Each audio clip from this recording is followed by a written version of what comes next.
तो night manager के चौथे एपिसोड की शुरुआत होती है और हम देखते हैं एक गाड़ी तेज़ रफ्तार से सड़कों पर दौड़ रही है और इस गाड़ी का पीछा पुलिस कर रही है। पुलिस सबको गाड़ी से बाहर निकालती है और ये सब स्कूल के बच्चे होते हैं और इन्हीं में से एक लड़का शैली के वकील जीवी का होता है।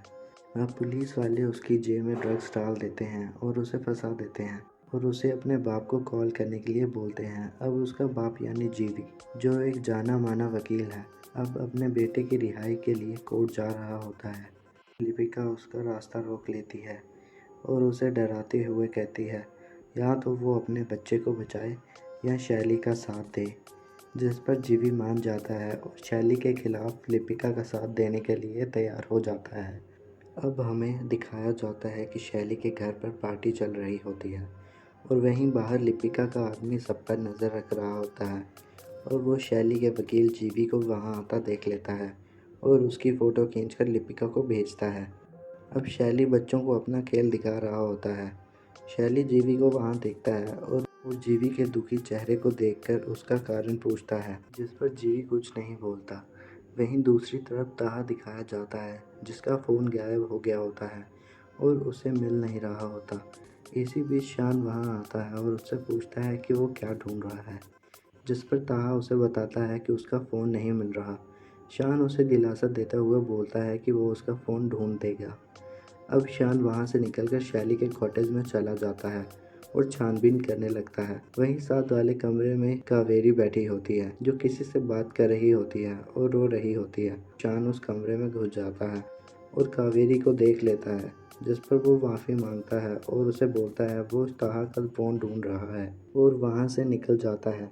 अब हमें पार्टी का सीन दिखाया जाता है और अब जीवी से पूछता है कि उसने इस पार्टी में उनके इन्वेस्टर को क्यों नहीं बुलाया, जिसके साथ उनकी डील होने वाली थी और जिसके कारण ये सारी पार्टी अरेंज की गई थी। जिस पर जीवी उसे बताता है कि उसने उनके इन्वेस्टर, जो कि बरगादी नाम का आदमी था, उसे बीजे के कारण नहीं बुलाया था, क्योंकि बरगादी बीजे के प्रेफरेंसेस को देखकर कभी उनके साथ डील नहीं करता। जीवी जयवीर से पूछता है कि क्या वो बीजे के बिना डील नहीं कर सकते, जिस पर जयवीर बताता है कि कंपनी बीजे के नाम पर है और उसके बिना डील करना मुश्किल है। जयवीर शैली से बात करने की बात करता है और वहाँ से चला जाता है। जीवी ये सब लिपिका के कहने पर कर रहा होता है ताकि बीजे शैली का राइट हैंड ना रहे और शान को उसका राइट हैंड बनाया जा सके। अब जयवीर शैली से बात करता है और शैली रज़ा को बीजे को वहाँ से ले जाने के लिए कहता है। शान खिड़की पर बीच की तरफ देखता है। यहाँ कावेरी उसका इंतज़ार कर रही होती है और अब कावेरी शान को बाहर बुलाती है। कावेरी शान को बोलती है कि आज उसे कावेरी को कमरे में रोते हुए नहीं देखना चाहिए था और अब कावेरी शान से स्विमिंग के लिए पूछती है और खुद स्विम करने चली जाती है।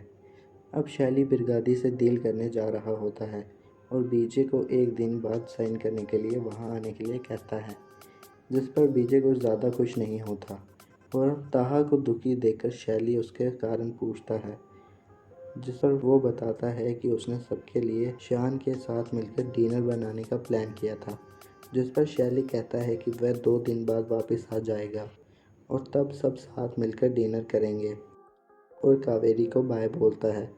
इसी बीच जयवीर भी वहाँ आता है और अपनी बीवी को बाय कर रहा होता है। अब शैली और जयवीर वहाँ से चले जाते हैं। जयवीर और शैली के जाने के बाद शान जयवीर की बीवी के पास आता है और उसे जयवीर के बेबीसिटर के साथ अफेयर के बारे में पूछता है, जिस पर वो कहती है कि वो बेबीसिटर को वैसे भी फायर करने वाली है। शान उसे सलाह देते हुए कहता है कि आंखें बंद करने से प्रॉब्लम ख़त्म नहीं हो जाती। अब दिल्ली का सीन दिखाया जाता है और दानिश को उसके बॉस ने अपने कैबिन में बुलवाया होता है और अब दानिश को पैसों के बारे में पूछता है, जो उसने श्रीलंका के ऑपरेशन के लिए दूसरे ऑपरेशंस में से निकाले थे। अब लिपिका अपने घर आती है और उसके घर रेड चल रही होती है। दानिश उसे कॉल करता है और उसे बताता है कि उसके घर पर भी रेड पड़ गई है और उसे बोलता है कि जितनी जल्दी हो सके शान को ऑपरेशन कंप्लीट करना होगा।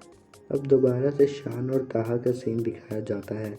यहाँ वो दोनों खाना बना रहे होते हैं। इसी बीच कावेरी और बीजे वहाँ आते हैं और उन्हें बताते हैं कि वो कुछ देर के लिए बाहर जा रहे हैं और वहाँ से चले जाते हैं। और अब शान जानबूझकर माइक्रोवेव में स्पून रख देता है, जिससे माइक्रोवेव में आग लग जाती है और फायर अलार्म ट्रिगर हो जाते हैं। और फायर अलार्म बंद करने के लिए पावर सप्लाई बंद कर दी जाती है, जिससे सारी सिक्योरिटी भी डिसेबल हो जाती है। शान इसी मौके का फ़ायदा उठाकर शैली के बेडरूम में बने हुए ऑफिस की तलाशी लेने चला जाता है। इसी बीच कावेरी भी वहां वापस आ जाती है। शान अब तलाशी ले रहा होता है, तभी कावेरी उसे पकड़ लेती है। अब शान उसे बहाना बनाते हुए कहता है कि वो यहाँ अपना पासपोर्ट लेने आया था, पर उसे ये पता चला कि शैली एक आर्म्स डीलर है। अब बीजे वहाँ आ जाता है और अब कावेरी बहाना बनाते हुए उसे बचा लेती है। अब बीजे वहाँ आ जाता है और अब कावेरी बहाना बनाते हुए शान को बचा लेती है। बीजे बाहर आकर दोबारा शान को कावेरी से दूर रहने के लिए कहता है। अब शान की बात सोचते हुए कावेरी भी शैली का सच पता करने शैली के ऑफिस में घुस जाती है। वहीं दूसरी तरफ लिपिका अपने इन लॉज के साथ डिनर एंजॉय करते हुए दिखाई देती है। अब खाना खाने के बाद लिपिका को उसके फ़ोन पे ताहा के फ़ोन से मैसेज आते हैं, जो इस वक्त शान के पास था। और ताहा का फ़ोन शान ने ही छुपाया था ताकि वो लिपिका तक इन्फॉर्मेशन भेज सके। अब लिपिका सारंग की मदद से शान के भेजे हुए सभी फ़ोटोज़ की प्रिंट निकलवा लेती है और उन्हें ये भी पता चलता है कि शैली फंडिंग के लिए बरगादी के पास गया है। इसके अलावा उन्हें ये भी पता चलता है कि शैली के हर डील में एक इंडियन पार्टनर भी है, जो सबसे छुपा हुआ है। वहीं शैली बरगादी के साथ डील कर रहा होता है और बीजे भी वहां आता है और शैली बीजे को कुछ भी गड़बड़ ना करने के लिए कहता है। अब बीजे होटल के रूम में चला जाता है और शराब पीने लगता है। उसी वक्त वेटर बीजे के रूम में आ जाता है और क्लीनिंग करने लगता है और क्लीनिंग के बाद बीजे से कहता है कि वो मसाज बहुत अच्छी करता है, पर बीजे उसे मना कर देता है, जिस पर वेटर उसे कहता है कि उसे पैसों की ज़रूरत है। अब बीजे उससे मसाज लेने लगता है और इसी बीच वेटर फोटो खींचकर पुलिस को भेज देता है। अब पुलिस वहां आकर बीजे को पकड़ लेती है। बीजे जाते हुए शैली से मदद मांगता है, पर शैली वहां से चला जाता है। और अब जयवीर और जीवी आकर शैली से बात करते हैं और शैली बीजे को बाहर निकाल लेता है और उन्हें पता चलता है कि बरगादी के साथ होने वाली उनकी डील भी कैंसिल हो जाती है। इसी बीच शैली को उसके इंडियन पार्टनर जो गुमनाम है उसका कॉल आता है और शैली उसे बताता है कि अब वो बीजे की जगह किसी और को काम पे रख रहा है। अब शैली वापस आता है और अब ताहा और शान दोनों मिलकर डिनर की तैयारी कर रहे होते हैं। इसी बीच शान ताहा को उसका फ़ोन वापस देता है और बहाना बनाता है कि उसे फ़ोन पूल के किनारे मिला था। अब सभी लोग डिनर कर रहे होते हैं। शैली जयवीर के बारे में पूछता है, जिस पर शान कहता है कि वो उसे बुलाकर ले आएगा, पर जयवीर की वाइफ कहती है कि वो जाकर उसे बुला लाएगी। अब ताहा सबको खाना सर्व कर रहा होता है। इसी बीच जयवीर की बीवी चिल्लाते हुए आती है और उसने जयवीर और बेबी सीटर को रंगे हाथों पकड़ लिया था। अब वो जयवीर को धमकाते हुए कहती है कि वो अपने घर वालों को बता देगी कि जयवीर और उसके दोस्त गैर कानूनी काम करते हैं, और वो अपनी बच्ची को लेकर वहाँ से चली जाती है। अब अगला दिन दिखाया जाता है। यहाँ सब परेशान होते हैं। उसी बीच शान को शैली अपने पास बुलाता है। शैली शान को एक नया पासपोर्ट बनाकर देता है और वो शान को कहता है कि वो यहाँ से जा सकता है, पर अगर शान यहीं रुकता है तो वो शान को बहुत सारा पैसा कमा कर दे सकता है और शान की ज़िंदगी बदल सकता है। अब शान वहीं रुकने के लिए मान जाता है और अब शैली शान को डॉक्यूमेंट पकड़ाते हुए साइन करने के लिए बोलता है, जिस पर शान उससे डॉक्यूमेंट्स के बारे में पूछता है और शैली उसे बताता है कि ये डॉक्यूमेंट्स शान की खुद की कंपनी के हैं। शान डॉक्यूमेंट्स पर साइन कर देता है और शैली और शान के गले लगते ही एपिसोड यहाँ पर ख़त्म हो जाता है। और ये इस सीरीज़ का आखिरी एपिसोड था। इसी के साथ ये सीरीज़ यहीं पर समाप्त हो जाती है। दोस्तों, अगर आपको ये वीडियो अच्छी लगी हो तो चैनल को सब्सक्राइब करें, वीडियो को लाइक करें और कमेंट करना ना भूलें।